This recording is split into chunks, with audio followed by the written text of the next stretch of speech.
Pues artículo publicado en Loquicia hoy mismito, recién salido del horno, lo vamos a leer. Es sobre la adrenalina, que es la última catecolamina que me faltaba por explicaros. De hecho, aquí está, la neurohormona del deporte. Y es que yo ya os he hablado de las catecolaminas y hemos analizado una a una. Hemos hablado de la dopamina, hemos hablado de la noradrenalina o norepinefrina y por último la adrenalina o la epinefrina, siendo una tercera de las tres catecolaminas en el orden de la biosíntesis que se lleva en esa ruta de las monoaminoxidasas. Pues ya tenéis aquí, esta es la estructura de la adrenalina. La historia de la adrenalina. Fijaos, el origen de la adrenalina se deriva a las raíces latinas de ad y renes, que significa junto al riñón. Y es que es cierto, porque es realmente la ubicación anatómica de la glándula suprarrenal en el riñón. Está justo por encima y es ahí donde se secreta la adrenalina y la epinefrina y donde se genera. Debido a que la epinefrina se genera en estas glándulas suprarrenales, de hecho fue esencial conseguir extractos de estas que contuvieran la adrenalina para poder encontrarla. El primer científico que lo consiguió fue el fisiólogo polaco Napoleón Cybulski en el año 1895, consiguiendo así que la adrenalina y el resto de las catecolaminas se quedaran ahí visibles. Paralelamente, el químico japonés Yokichi Takamine y su asistente Keizo Uenaka, quienes descubrieron también de manera independiente la adrenalina, ya en el año 1900, pues fue cuando se les consideró a todos juntos, ¿no? Un poco los descubridores. Un año más tarde, en 1901, fijaos, Takamine aisló y purificó con éxito a la adrenalina o epinefrina, ya veis que yo lo llamo indistintamente porque es lo mismo, de las glándulas suprarrenales de ovejas y de bueyes. Y una vez identificada así la epinefrina, al final, fijaos, se consiguió sintetizar por primera vez en un laboratorio por Friedrich Slotz y Henry Drysdale Dakin en 1904. Identificándola por tanto como una aminormona, es decir, que tenía un grupo amino pero no dejaba de ser una hormona, aunque, como ya veremos, es neurohormona porque está dentro también del sistema nervioso. Entonces, características que tiene la epinefrina. La forma internacional para hablar de este neurotransmisor es epinefrina adrenalina por su denominación común internacional. Esto también ocurría con la norepinefrina o noradrenalina, como ya os conté en el otro artículo. Otra característica esencial de la epinefrina es ser una hormona y un neurotransmisor dentro del sistema nervioso, denominada así como la neurohormona, como os decía antes. Finalmente destaca que químicamente la adrenalina es una catecolamina, es decir, es una monoamina producida solo por las glándulas suprarrenales a partir de estos aminoácidos que son la fenilalanina y la tirosina. Y la adrenalina además es un neurotransmisor que se libera sobre todo desde la médula suprarrenal, en tanto que en los ganglios paravertebrales se libera la noradrenalina. Los paravertebrales, recordar que están más por el cerebro. ¿Qué pasa con la biosíntesis de la adrenalina? La epinefrina o la adrenalina es sintetizada en la médula de la glándula suprarrenal en una ruta enzimática que convierte al aminoácido tirosina hasta llegar a esa epinefrina. La tirosina es primero oxidada, ¿vale? Y se convierte en el levodopa. Posteriormente se descarboxila, es decir, pierde un grupo carbono mediante una enzima para poder así dar la dopamina. La dopamina, por su parte, sufre una oxidación para dar la norepinefrina. Y esta última es metilada, es decir, se añade un grupo amino, un grupo metilo, un CH3, que acaba dando la epinefrina. Aquí tenéis de hecho la rutita y aquí está la epinefrina. Aunque también puede suceder que la epinefrina se sintetice mediante la metilación aminodistal primaria de la noradrenalina mediante la enzima feniletonolamida N-metiltransferasa o PNMT por sus siglas en inglés, solo localizada en el citosol de las células de la médula suprarrenal, fijaos si es específica, utiliza al final la S-adenosilmetionina como un cofactor que ayuda para la reacción, convirtiendo así la noradrenalina en adrenalina. Y esta reacción se lleva a cabo sobre todo en el citosol de las neuronas adrenérgicas y las células de la médula adrenal, que son las células cromafínicas. Amo hormona, no por Dios, yo amo hormona, no por Dios, yo no quiero ser una hormona, que eso ya es muy chungo. En fin, que este proceso al llevarse a cabo en las células concretas de estas glándulas suprarrenales es un poco diferente a los casos de la dopamina y la noradrenalina porque son los que hemos estudiado previamente en otros artículos. En este caso, para que la noradrenalina sirva como un sustrato de esta PNM, ¿vale? En el citosol, primero debe ser trasladada fuera de los gránulos de las células cromafínicas. Y este paso lo hace a través del intercambiador de catecolaminas con protones, ¿vale? Llamado el VMAT1. El VMAT1 también transporta además la recién sintetizada epinefrina que de vuelta, ¿vale?, del cisdosol a los gránulos de las células cromafínicas, desde donde además es liberada fuera de la célula. Las dianas de la epinefrina. Pues la epinefrina debe unirse a estos receptores adrenérgicos que se activan en presencia también de la noradrenalina, recordémoslo. En efecto, ambas neurohormonas usan los mismos receptores, pero cada una se sintetiza y se usa de modo distinto, porque claro, en las células hepáticas, por ejemplo, la adrenalina se une al receptor adrenérgico de tipo beta, ya sabéis que había tipo alfa y tipo beta, que cambian de conformación y ayudan a las proteínas G, que todas tienen subunidades alfa, beta y gamma, para transportar el GDP hasta GTP. Y por otro lado, cuando esto sucede, la subunidad alfa de la proteína G se une a la adenilciclasa, convirtiendo al ATP en AMP cicíclico. Esta cascada de señalización y que se produce dentro de la célula, al final es que el AMPC cíclico se une a una subunidad reguladora de la proteína quinasa A.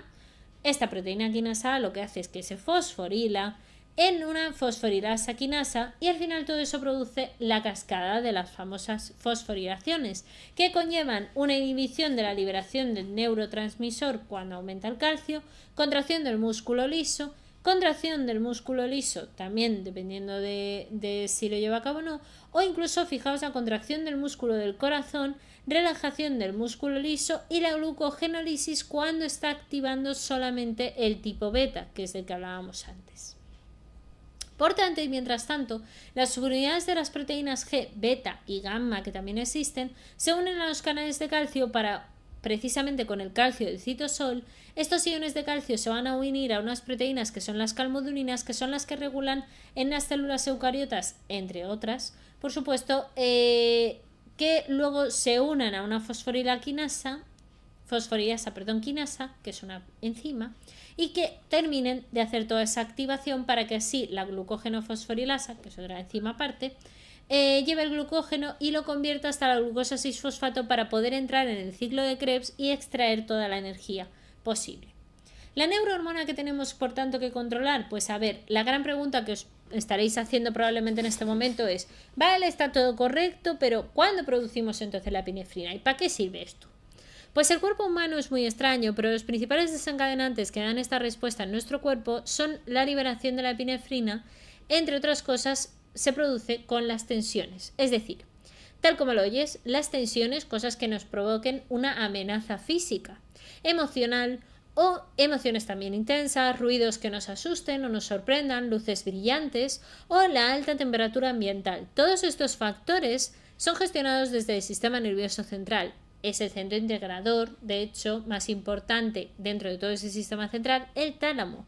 Y es él el que coge todas estas señales, incluidas también desde el hipotálamo, que es lo que regula las hormonas, sobre todo la hormona adrenocorticotropa o ACTH, que es esta hormona que es la que implica dentro del sistema nervioso simpático el que estimule la síntesis dentro de lo que serían las glándulas suprarrenales de la adrenalina o epinefrina. Pero es que además la ACTH también estimula la corteza no solamente suprarrenal para dar la liberación de la adrenalina, sino que entre medias tiene que pasar por el cortisol, que es el cortisol, hormona del estrés, que ya lo tenéis aquí en otro artículo, o cómo afecta el exceso de cortisol, que también lo tenéis en Microbacterium. El cortisol incrementa, por tanto, la expresión de la enzima feniletanolamina N-metiltransferasa en las células cromafínicas, así que se han intensificado la síntesis de las epinefrinas, en este caso, produciendo así una respuesta al estrés, es decir, estrés igual a más adrenalina o epinefrina. Por su parte, el sistema nervioso simpático, que proviene desde el sistema nervioso central, ¿vale? Para saber más, recordar el artículo que leímos y si no lo vais a consultar ahí, actúa a través de los nervios esplácnicos que llegan hasta la médula suprarrenal. Son unos nervios que están en medio, ¿vale? Y estimulan la liberación de la adrenalina. En cualquier caso, y en este punto, el neurotransmisor ya, evidentemente, implica que haya un movimiento. De hecho, en el futuro no muy lejano leeréis un artículo de la acetilcolina, que es otro neurotransmisor que también ayuda a que haya movimiento, y ya lo veréis más adelante.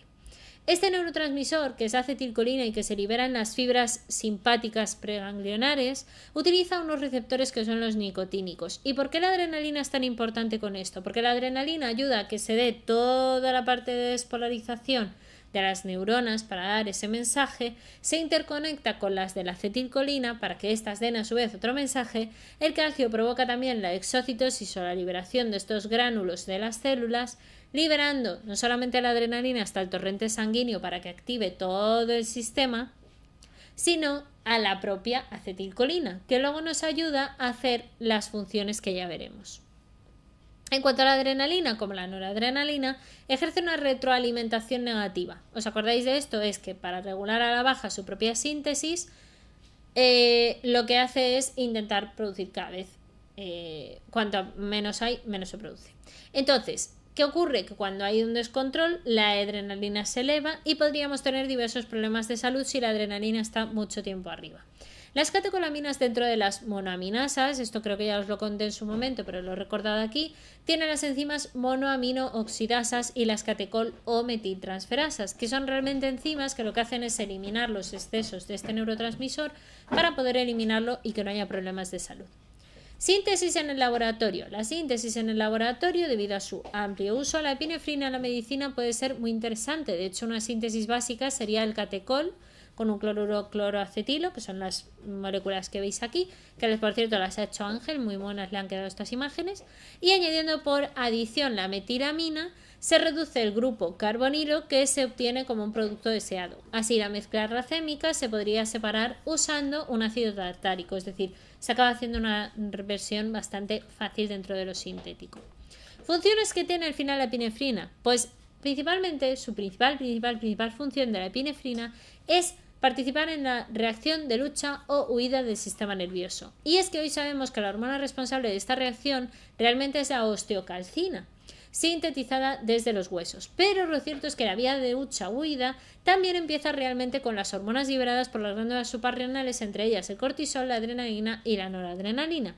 Y este hallazgo, que se hizo en el año 2019 por Cell Metabolism, que fue donde se publicó, explicaba por qué las personas y los animales que carecen de cortisol y las moléculas adicionales producidas del mismo de estas glándulas suprarrenales aumentan la respuesta al estrés cuando es un estrés agudo. Uno de los estímulos fisiológicos para esta secreción de la adrenalina también es el ejercicio. Esto se demostró por primera vez midiendo la dilatación de la pupila, fijaos, de un gato en una cinta de correr, y posteriormente se confirmó mediante un ensayo biológico en las muestras de orina que efectivamente aumentaban las dosis de adrenalina cuando estábamos haciendo ejercicio. Aquí tenéis de hecho la respuesta al estrés, que sería esta, ¿no? La que os decía yo en el cerebro. La glándula pituitaria secreta la hormona adrenocorticotropa.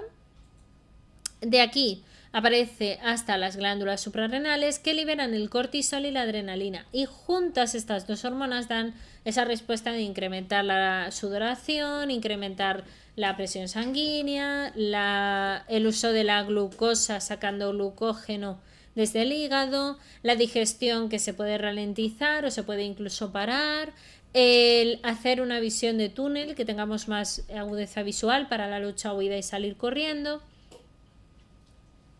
Vale, no te preocupes, Giden, muchas gracias por avisar. El ejercicio induce así una dilatación progresiva también de las vías respiratorias para poder adaptarnos de pasar del estado de reposo, del tono vagal, hasta el tono de actividad y de ejercicio. Y ambas están asociadas también, fijaos, con todo el ciclo de Krebs. Perdón.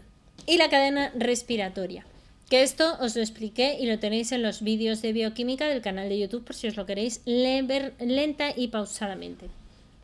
Entonces, todo este vínculo entre el sistema nervioso simpático y los pulmones, fijaos, se acabó de demostrar en el año 1887 cuando Grossman demostró que la estimulación con adrenalina de los nervios aceleraba en el músculo cardíaco mientras se revertía la constricción de esas vías respiratorias inducida por la muscarina. Aquí tenéis de hecho también cómo el corazón incrementa la frecuencia cardíaca como efecto de la adrenalina, los pulmones aumentan la frecuencia respiratoria, casi todos los tejidos dan vasoconstricción o vasodilatación. Vasoconstricción si es para correr, ¿vale? Porque es lo que suele hacer el efecto lucha-huida. Vasodilatación si es el caso de que estemos vasodilatación, cuando quiero que llegue más sangre porque estoy corriendo y necesito que llegue más sangre al cerebro, a los pulmones y al corazón, ¿vale? Y vasoconstricción en aquellos sitios donde no necesito que llegue tanta sangre, como puede ser el estómago, no hace falta, hago vasoconstricción y que no llegue tanta sangre. El hígado, estimulando la glucogenólisis, que ya sabéis lo que es. La glucogenólisis es cuando cogemos el glucógeno y lo cortamos en pequeñas glucosas para poder usarlas como energía. También en el sistema nervioso como tal, sistémico, o como una respuesta sistémica, porque incrementa la lipólisis, es decir, la rotura también de las grasas para poder usarlas como energía. Y también, por supuesto, a nivel sistémico, generando una contracción muscular, como os decía, muy importante. La epinefrina en cuanto a la medicina.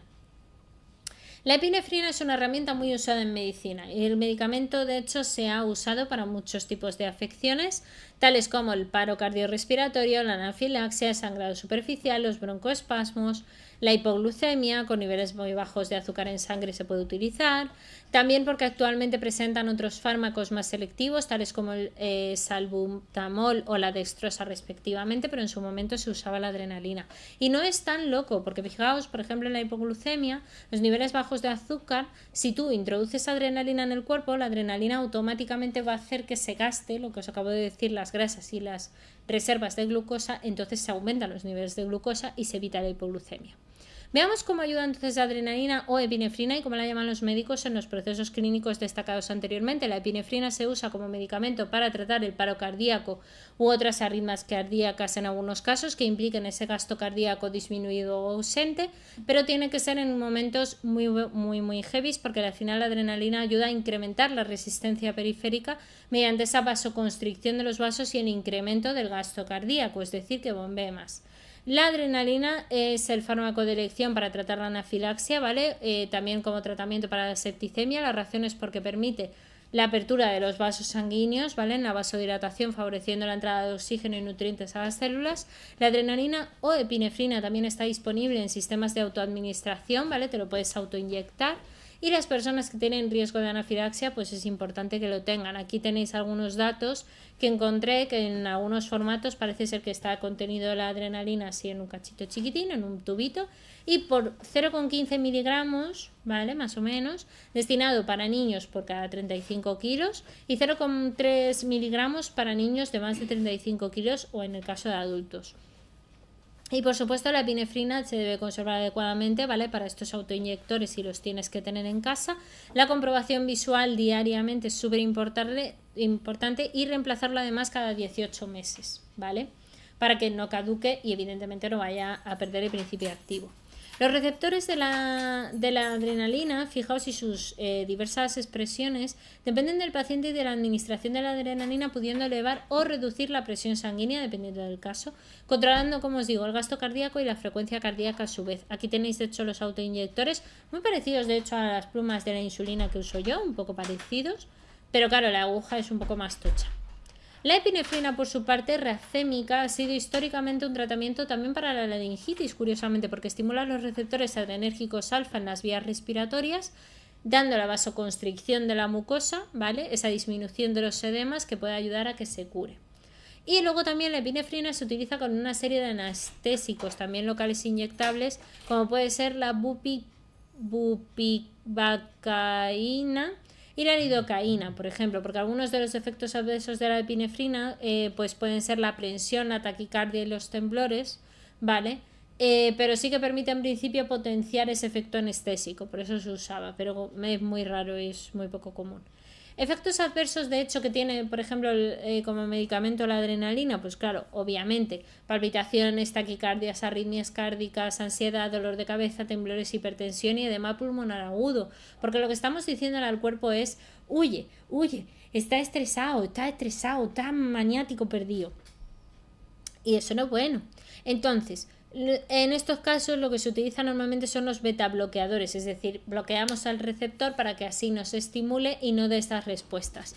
También es verdad, fijaos lo que es la historia, que sin embargo no está probado definitivamente que la administración en dosis altas de epinefrina mejore la supervivencia o la incidencia de estas secuencias neurológicas en víctimas adultas que tienen un paro cardíaco, lo que significa que bueno, es una solución que existe pero que no es la más eficiente.